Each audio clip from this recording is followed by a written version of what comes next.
Horse number 6, Wicked Character, will represent Fisher Nightingale Houses. Beside me, I have Executive Director Kimberly. Now, especially in the Dayton area, you make such an impact on military families around here. It's true. Dayton is the birthplace of aviation, and what a lot of people don't know is Dayton is also the birthplace of compassionate care housing. And people don't know that. On the base, the horses are flying by. It's very exciting. On the base, the first compassionate care house for military members and their families was called the Nightingale House, and it was actually barracks that were on Wright-Patterson Air Force Base. About the same time, the Fisher Foundation, that is headquarters in Washington, D.C., began building houses for compassionate care.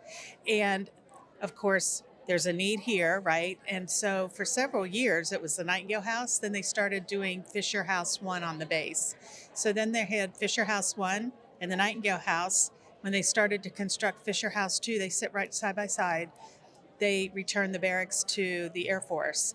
And then about 6 years ago, right before the pandemic, a little longer before, about a year before, they built the third Fisher House here in Greater Dayton, and it sits right down the street from the VA Medical Center. So our nonprofit is Fisher Nightingale Houses, and now you know why it's Nightingale. And what we do is we're a support arm. We raise funds and awareness so that people know it's something that's available. For sure, it's for any veteran, any military, and their support system. So some families come with small children. Some people come with couple support people or spouse, a best friend. Whoever your support person is, they're welcome. They walk into the door. We take care of everything else, no charge. And really, your organization comes in for medical needs. Right. Well, that's the purpose of it. So to clarify that, for people that come to the houses, it's during time of medical needs. And sometimes people will come and have a scheduled cataract surgery. Other times people come and something horrific has happened and they're there longer. There are people that have stayed in the house for a year and a half. There are people that come and, like I said, have a scheduled procedure. The next day they check out of the house.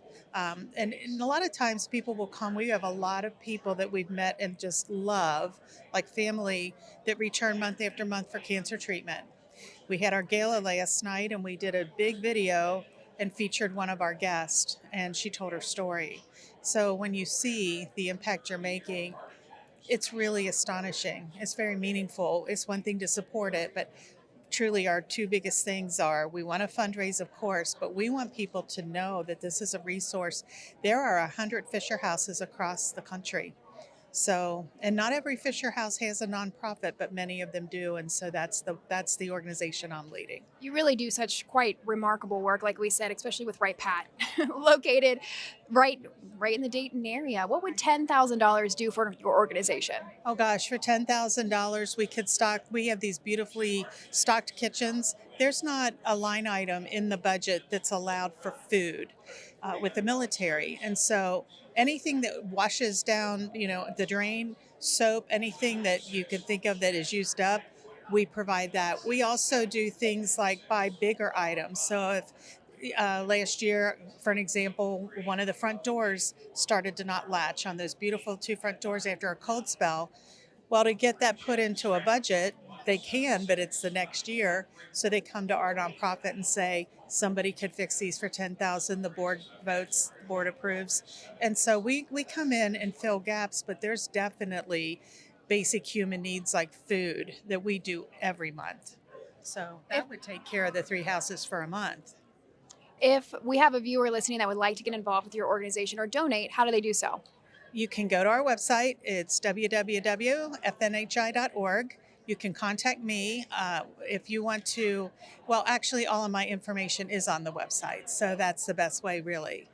And Wicked Character, he's going to get it done for you tonight, right? It's the best name. It's the best horse, right? The only thing that would be better is it a red horse? We want a red horse. But yeah, I'm sure it's going to. It's great fun either way. And we're so grateful to be invited and included. We want to give a big thank you out to Miami Valley and to this organization that is hosting this here today, the Ohio Harness Horsemen's, the folks that do that. We love them. Well, we appreciate it and love the opportunity for our horsemen to give back to the places that we live and work. So there we go. There is Fisher Nightingale Houses wishing the best of luck to Wicked Character.